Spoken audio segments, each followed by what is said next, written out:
बहुत सौभाग्य है मेरा कि मैं आप सबके सामने यहाँ पे मंच पर हूँ और दो शब्द कहने का मौका मिल रहा है।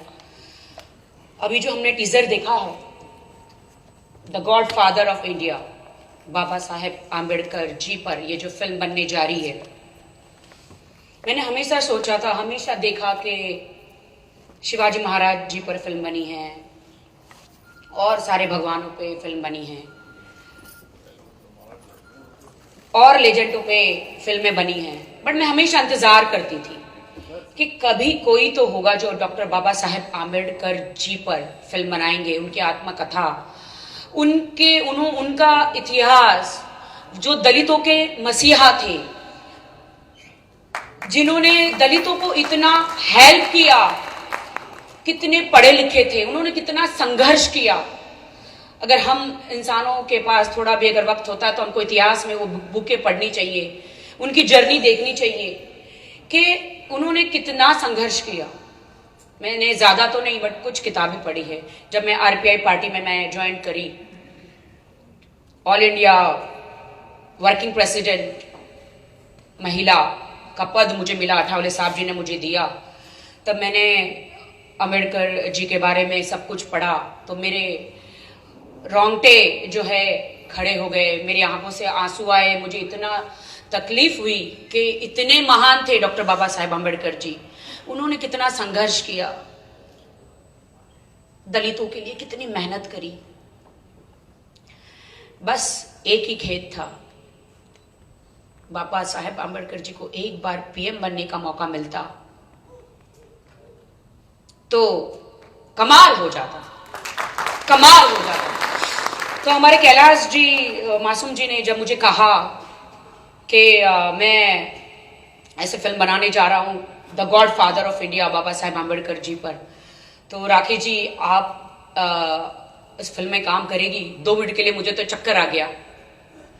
मैंने कहा मैंने इससे पहले तो ऐसे ऐसी फिल्में करी है, इतनी इतिहास वाली फिल्म मैं कैसे करूंगी, क्या करना है मुझे 2 मिनट के लिए लगा कि मुझे झांसी की रानी बनके घोड़े पे बैठकर हाथ में तलवार लेके मुझे लड़ना है। 2 मिनट मुझे ऐसा लगा, लेकिन जब मुझे उन्होंने स्टोरी बताई, मुझे कहा कि आपका वो किरदार निभाना है जो डॉक्टर बाबा साहेब आम्बेडकर जी के साथ साथ वो किरदार चला है। उनकी दूसरी पत्नी सविता बाई का कैरेक्टर, जो कि एक डॉक्टर थी। हम गुरु जी का और महाराज जी का स्वागत करते हैं, जोर से तालियां हो जाए महाराज जी के लिए। फिर मैं अपना भाषण कंटिन्यू रखूंगी।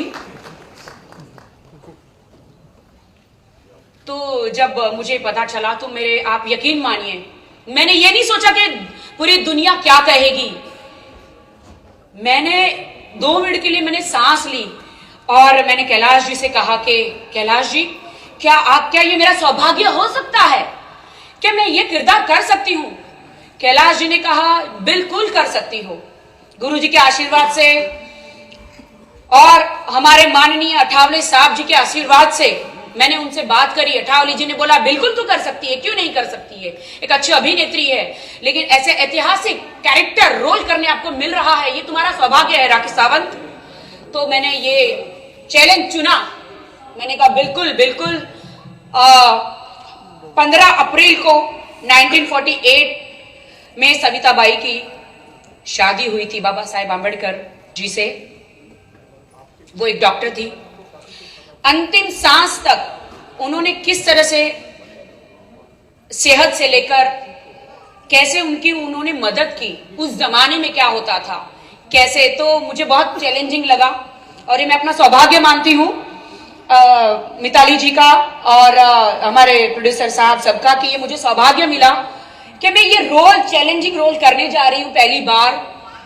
और प्लीज मैं जनता से कहूंगी कि ये तालियां मेरे लिए, मेरे नसीब के लिए एक बार हो जाए। और मुझे आप सबका आशीर्वाद चाहिए, अठावले साहब जी का आशीर्वाद, कैलाश जी का, आप सबका आशीर्वाद चाहिए कि मैं ये रोल, जो इतनी महान हस्ती का, जो सविता बाई जो है, उनका जो रोल वो ईमानदारी से निभा सकूं। और डेफिनेटली मुझे पूरी उम्मीद है कैलाश जी डायरेक्शन कर रहे हैं इस फिल्म का, जितनी भी सच्चाई, जितनी भी जो इतिहास हुआ है, वो सारी सच्चाई वो फिल्म में, 2.5 घंटे की फिल्म में वो आपको दिखाएं वो सारी सच्चाई। कितने आंदोलन हुए, दलितों के साथ क्या हुआ, इतने महान हमारे नेता, दलितों के मसीहा, जिन्होंने संविधान बनाया, जो लागू किया, कानून कैसे लागू हुआ, कितनी दिक्कत हुई, कितने कैसे ठुकराए गए, कितने पढ़े लिखे विद्वान, वो देखना बहुत जरूरी है। तो मैं चाहती हूं आप सब लोग का आशीर्वाद ये पूरी फिल्म के साथ हो, हमारे साथ हो, और बस यही मेरे 2 शब्द है। बहुत बहुत शुक्रिया। जय भीम।